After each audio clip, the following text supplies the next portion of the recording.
Hello, I'm Roger Watson, and I'm going to talk to you for the next 10 minutes about writing an abstract. By the abstract, I mean an abstract for an academic manuscript which is aimed at being submitted to a journal for ultimate publication. Now, a little bit like the title, which we spoke about in a previous session, I can't emphasize enough the importance of the abstract. I mentioned that the title of an article is a little bit like the shop sign that tells you what the shop sells and what it's about. Well, the abstract is a little bit like the display shelves. When you go into the shop, you look at the shelves and you decide if there's anything there that you want to buy. That's what the abstract does. It tells the editor-in-chief, the editors, the reviewers, and the ultimate readers about the article. It tells the editor-in-chief if he or she wants to put it forward to an editor for the review process. It then tells the editor if they want to accept it and do the same thing. And then when it's sent to reviewers, it tells them if they really want to read it and proceed with reviewing the article. And of course, when it comes to readership, it's what tells readers if they think the article is worth reading and, of course, ultimately citing. So the abstract is crucial. If the title was what perhaps attracted someone to an article in the first place, the abstract can then make or break it, certainly in terms of the review process and certainly in terms of the process that takes place at the desk stage with an editor-in-chief. So I said that sometimes editors-in-chief will actually reject an article on the basis of the title, often if it's not within the scope of the journal, or if the title just isn't a good one and really isn't conveying clearly what the article's about. The editor-in-chief sometimes will not read any further. But for most articles, the editor-in-chief will take a look at the abstract.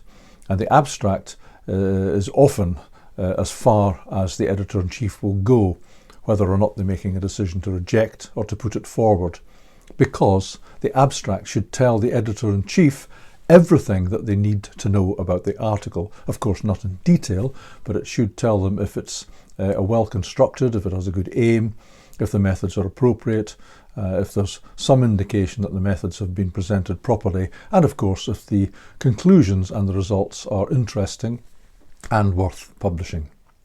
So, as I say, I can't emphasize the importance enough of the abstract as a means of getting your article into the review process. If you do it properly, it should get in. If you don't do it properly, it's likely to be rejected at that stage.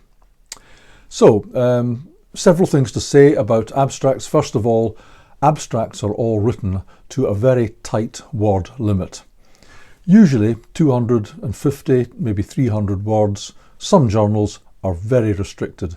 Some journals only offer you 100 words to explain what your article's about, and within those words you've got to tell them everything that they need to know about the aims, design, methods, results and the conclusions that you've drawn from that article. But usually you get about 250 words or thereabouts. And as I say, journals, editors, publishers are very, very strict about that. The abstract must fit within a certain space, it must be readable within a certain time, and there must be enough information in there for the editor, reader, or whoever's looking at the article to make a decision about whether it's useful or not to them. So you will not be able to go over the word limit under any circumstances. There are different kinds of abstracts. There are some abstracts, and it's becoming increasingly common now, which are structured, but some journals still use unstructured abstracts in the sense that they don't have subheadings within them.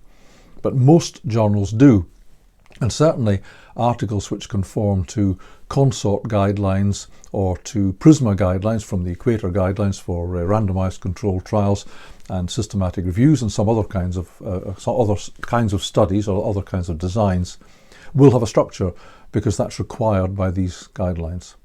Now, a common structure for an abstract is as follows. It will ask you for an aim at the start, and then a background section, and then it will ask you for a design and methods, and then results, and then conclusions. They may ask slightly different variations of that. Some will maybe still start with the background, but most journals are now moving towards starting with the aim. And by aim, we mean aim. We don't mean objectives, we mean the aim. What is the aim of the study? That's what anybody who's looking at your paper wants to know. So the aim, and it should start with to compare X and Y, to investigate this phenomenon or whatever. And most of them will ask for a background, some don't, but by background we mean just a few words of why the study is being done. The longer abstracts will usually ask you for that. Now, some of them will not ask for a separate design and methods, but some do. But I'll come back to the contents of these sections in a minute. All of them will want to know something about the results, and most of them will want to know something about what conclusions you draw from those results. So back again to the structure, and I'll go through a structure which is aim, background, design, methodology, results and conclusion. Aim, absolutely clear, one line, no more. As I say, don't put in objectives, just put in the main aim of the study. Don't repeat the research question here. The research question is based on the aim, but that should come within the body of the article. So just state the aim, to do something. In the next section, in the background, if you're asked for one, again, this can't be long, and it shouldn't contain any references at all. You shouldn't make reference to anything within the abstract. It should justify why the study is being done. What's the gap that you see, and how do you hope to fill it, basically. And again, maybe 3 or 4 lines there. Next, whether or not the article asks for a separate design and then a methods, the methodology section, if that's what they ask for without a design section, should always start with the design. So the design, is a randomized controlled trial of, a qualitative study of, a systematic review to, so be absolutely sure that you get the design in at the front of the methodology. And then for the methodology section, you should then explain what the methods were. If it's a survey, did it use questionnaires? If it's a qualitative study, did it use interviews? And explain something about your methods there. And this is the place to put in the dates of the study, which you should include, and also the numbers of people that you included in the study, or certainly the number of people that you approached to be in the study. That can be in there. I want to make the point that the numbers of people involved in your study, qualitative or quantitative, and the dates of the study should always be included somewhere within the abstract, because these are things that editors want to know. They want to know if the study is within the recent few years, or are the data too old. They also want to know, for example, if it's a randomized controlled trial, does the sample size look reasonable? They won't be making a detailed judgment on that. That'll be left to the reviewers.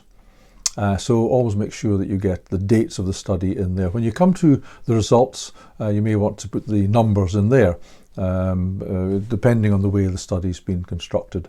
But the results should contain a very clear explanation of what you found. Some journals ask you for statistics, some don't, so be careful. Some may ask you for p-values or r-values or odds ratios or so forth.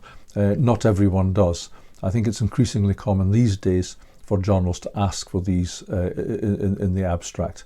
But do check. And one of the best ways to check is to check other articles to see how they've presented the abstracts within that journal. It's not a mystery. You can look at those to see that. Then you should proceed to the conclusions and just give some brief conclusions about what's been found. So it's got to be brief. And finally, the final point I want to make, and I made this point in relation to titles, is that you should decide which 2 or 3 keywords you want to focus on in the article and to make these identical throughout. So have at least 2 or 3 identical words in the title and in the abstract and in the keywords. Don't try to vary these too much. We know, and there is evidence, that this increases what's called the discoverability of your abstract online. So try to focus on 2 or 3 words and make them identical. For example, don't use older people in the title and then elderly within the abstract, and geriatrics within the keywords. Try to use the same word throughout. So that's all I want to say about writing the abstract. Just to recap, I can't emphasize the importance of abstracts enough. They can make or break your article in terms of being put forward for review. They're always written to a word limit, and they're nearly always written to a structure. And the final bit of advice I would give to you is, even if the journal doesn't ask for a structure, I would still structure it within their unstructured abstract. I would perhaps put in aims, background and so forth, and then just take those words out and present the abstract in that order. The important thing is to get the aims up front. So I hope you found that useful. Once again, thank you very much for listening.